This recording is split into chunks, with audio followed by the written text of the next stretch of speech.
Hello everyone, स्वागत है आप सभी का एक बार फिर से सेरिब्रम नर्सिंग एकेडमी के इस ऑनलाइन प्लेटफॉर्म के ऊपर इंपॉर्टेंट नर्सिंग की पॉइंट रिगार्डिंग अपन बात करते हैं। स्टार्ट करते हैं आज की सेशन को। जो लोग चैनल के ऊपर नए जुड़े हो चैनल को सब्सक्राइब कर लीजिएगा और बेल आइकन को जरूर प्रेस कीजिएगा जिससे आने वाली हर क्लास नोटिफिकेशन आप लोगों को मिल सके। स्टार्ट करते हैं अपन आज की सेशन को। सबसे पहला की पॉइंट है sterilisation by steam under pressure is called. Sterilisation अपन कर रहे हैं बाय स्टीम मेथड हो रहा है, तो उसको क्या बोलते हैं, कौन से मेथड यूज करते हैं? Autoclave methods. कौन से? ऑटोक्लेव। यहां पे ध्यान दीजिए, अगर मॉइस्ट हीट स्टरलाइजेशन वो ऑटोक्लेव के द्वारा होता है और अगर ड्राई हीट स्टरलाइजेशन बोले तो हॉट एयर के ओवन के द्वारा है वो अपन करते हैं। तो यहाँ पे स्टीम के द्वारा पूछा गया तो क्या हो जाएगा? ऑटोक्लेव अपना राइट आंसर यहाँ पर जाने वाला है। Next key point, fumigation is also known as. Fumigation को अपन और किस नाम से जानते हैं? इसको जानते हैं गैस स्टरलाइजेशन के नाम से। किस नाम से? गैस स्टरलाइजेशन के नाम से किसको जानते हैं? फ्यूमिगेशन को अपन जानते हैं। The full form of Anbu bag. Anbu की जो फुल फॉर्म होती है वो क्या होती है? आर्टिफिशियल माउथ ब्रीथिंग यूनिट, या बोल सकते हैं आर्टिफिशियल मैनुअल ब्रीथिंग यूनिट। क्या बोल सकते हैं? आर्टिफिशियल मैनुअल ब्रीथिंग यूनिट है, आर्टिफिशियल माउथ ब्रीथिंग यूनिट है, ये आपके एम्बू की फुल फॉर्म में होती है। Next, the diet which contain all the food substances in correct proportion is called. Diet है एक प्रॉपर अमाउंट के अंदर सब्सटेंस अगर क्या कर रही है, कंटेन कर रही है, तो उसको कौन सी डाइट बोलते हैं? वो होती है आपकी बैलेंस डाइट। कौन सी डाइट होती है? Balance diet. Next, appropriate position for crutches from axilla. जो अपन कर्च यूज करते हैं तो उसकी जो एप्रोप्रिएट जो पोजीशन होती है वो कौन सी होती है? 2 to 3 finger below from the axilla. 2 से 3 फिंगर अपने एक्जिला से अपने को नीचे वो रखना है। क्या होता है आपकी एप्रोप्रिएट है, वो क्या पोजीशन होती है किसी कर्च यूजेस की। क्लियर है? नेक्स्ट की पॉइंट तरफ बढ़ते हैं आगे।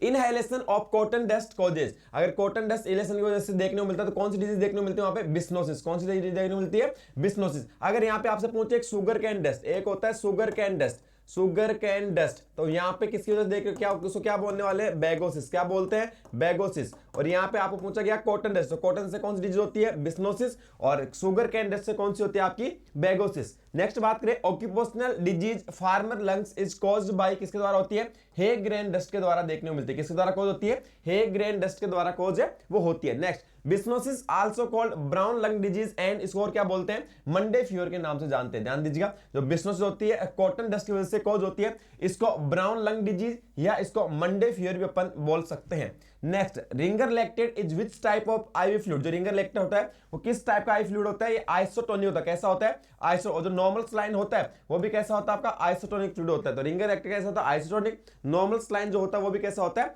आइसोटोनिक फ्लूइड है वो होता है। नेक्स्ट बात करें, restriction on the movement of people to prevent the spread of disease is called. Simple सी एक डेफिनेशन पूछी गई है, ये पीपल्स के मूवमेंट को क्या कर रहे हैं? रेस्ट्रिक्शन कर रहे हैं डिजीज के ट्रांसमिशन रोकने के लिए, डिजीज स्प्रेड ना उसको रोकने के लिए। इसको अपन क्या बोलते हैं? इसको बोलते हैं क्वारंटाइन। क्या बोलते हैं? क्वारंटाइन है ये अपन बोलते हैं। Next, how many movements of hand hygiene have been laid down by WHO। जो आपके जो मूवमेंट पूछे यहाँ पे हैंड हाइजीन के कितने मूवमेंट होते हैं, तो हैंड हाइजीन कितने मूवमेंट होते हैं? 5 मूवमेंट होते हैं। हैंड हाइजीन कितने मूवमेंट होते हैं? 5 मूवमेंट है वो होते हैं, WHO के द्वारा दिया गया है। कब कब हैंड हाइजीन के 5 मूवमेंट कौन कौन से होते हैं? बिफोर टचिंग एनी पेशेंट, कोई पेशेंट को अपन टच कर रहे हैं उससे पहले अपने हैंड हाइजीन परफॉर्म करना है। इसके अलावा कोई भी अगर असेप्टिक प्रोसीजर अपन कर रहे हैं उससे पहले अपने को हैंड हाइजीन वो अपने को परफॉर्म करना है। नेक्स्ट थर्ड वन बात करें, कोई भी अगर after the body fluid exposure risk, अगर कोई भी बॉडी फ्लूइड एक्सपोजर रिस्क हो रही है तो उसके बाद अपने क्या करना है? अपने हैंड हाइजीन ये परफॉर्म करना है। Next, after touching the patient, before touching the patient. And next कौन सा? 4th नंबर आपका after touching the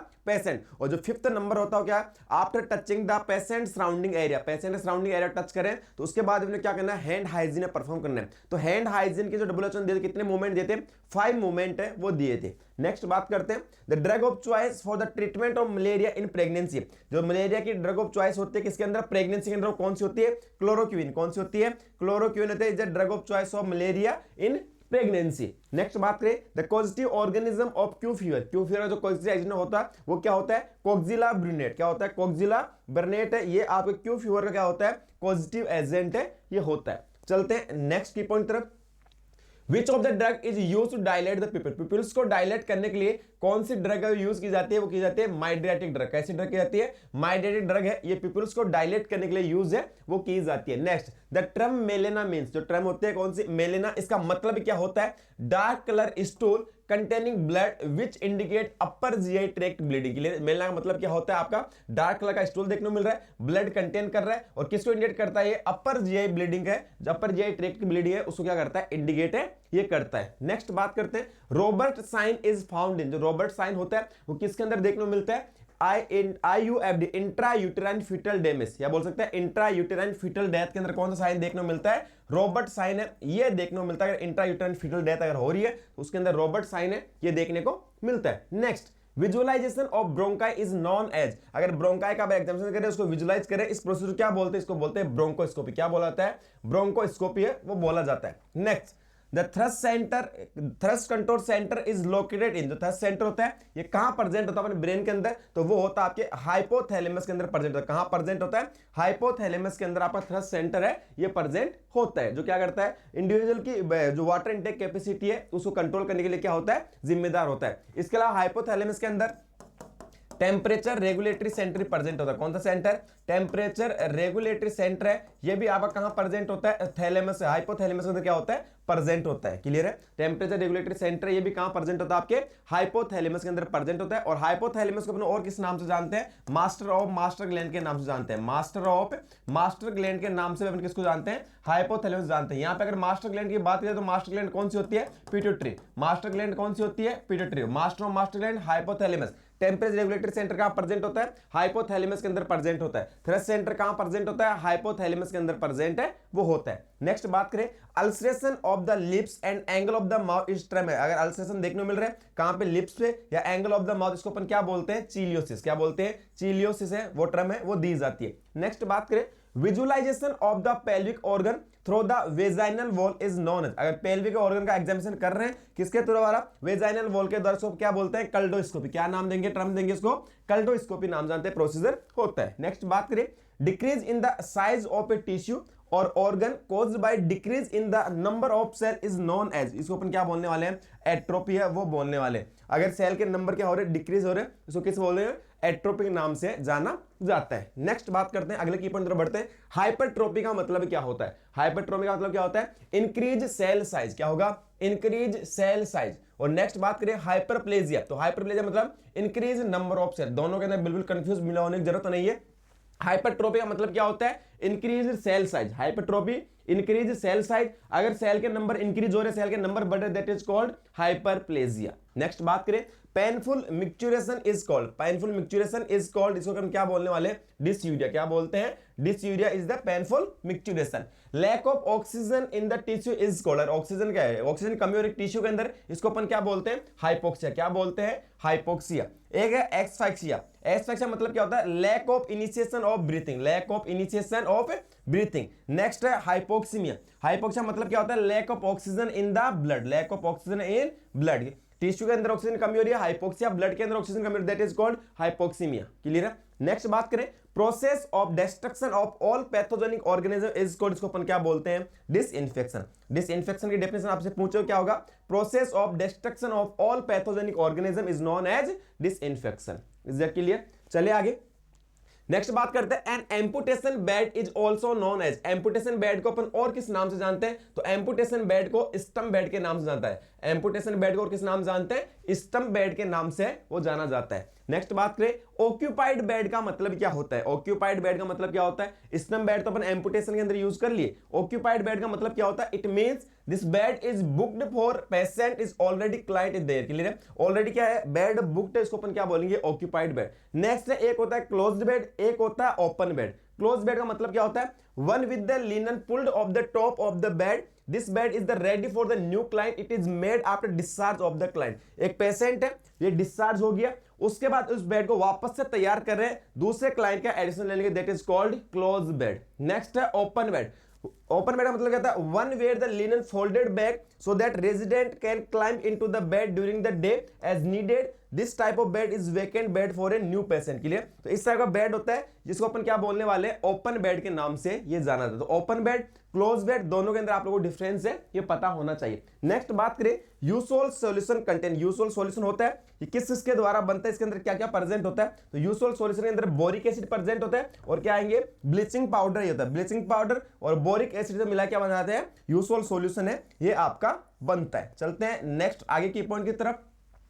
painless bleeding after 28 week of pregnancy is associated with, clear है, पेनलेस ब्लीडिंग देखने को मिल रही है आफ्टर 20 वीक ऑफ प्रेगनेंसी, तो इसको अपन क्या बोलने वाले, ये प्लेसेंटा प्रीविया को इंडिकेट करती है, किसको इंडिकेट करती है, प्लेसेंटा प्रीविया को इंडिकेट करती है, पेनलेस ब्लीडिंग देखने को मिल रही है। Next, painless bleeding is clinical feature of placenta previa and painful active bleeding, painful active bleeding is clinical feature of abruptio placenta. दोनों के अंदर डिफरेंस सिंपल सा है, प्लेसेंटा प्रीविया और एब्रेसिया प्लेसेंटा के अंदर सिंपल सा क्या डिफरेंस है, जो आपको प्लेसेंटा प्रीविया होता है यहां पे पेनलेस ब्लीडिंग देखने को मिलती है, और जो एब्रेसिया प्लेसेंटा होता है इसके अंदर पेनफुल ब्लीडिंग है वो देखने को मिलती है। पेनफुल ब्लीडिंग एब्रेसिया प्लेसेंटा के अंदर, और पेनलेस ब्लीडिंग किसके अंदर देखने को मिलती है, प्लेसेंटा प्रीविया के अंदर है वो देखने को मिलती है। नेक्स्ट बात करें, when the upper segment is contract and the lower segment is relax, इसको अपन क्या बोलने वाले हैं, polarity of the uterus. Polarity uterus क्या होता है, अपर सेगमेंट कॉन्ट्रैक्शन करेगा और लोअर सेगमेंट के अंदर रिलैक्सेशन देखने में, दैट इज कॉल्ड